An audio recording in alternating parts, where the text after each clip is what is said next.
gouvernement s'y prend donc une troisième fois. Troisième budget rectificatif depuis la crise du Covid.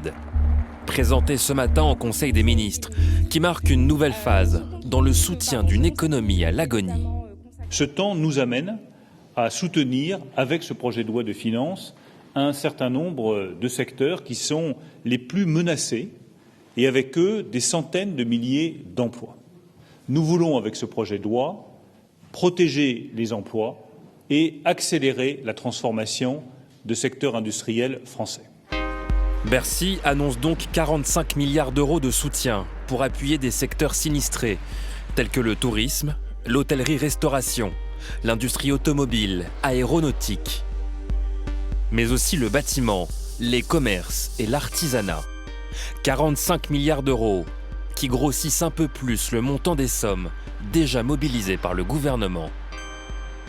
Je rappelle que l'ensemble des sommes qui sont consacrées à cette réponse à la crise économique représente, avec ce PLFR 3, 460 milliards d'euros. C'est 20% de la richesse nationale française, c'est l'équivalent du produit national brut de l'Autriche. C'est donc une réponse massive et, je le redis, efficace qui a été apportée à cette crise. 460 milliards d'euros.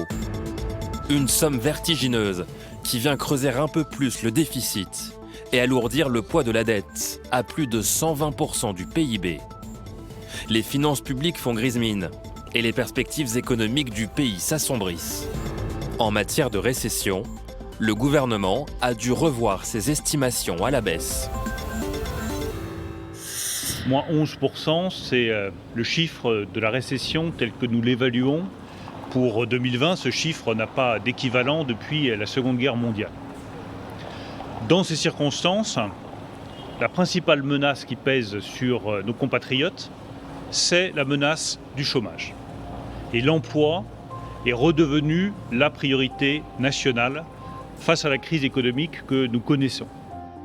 En attendant des mesures pour l'emploi, notamment l'apprentissage, le gouvernement a prévu 5 milliards d'euros de plus pour accompagner le chômage partiel.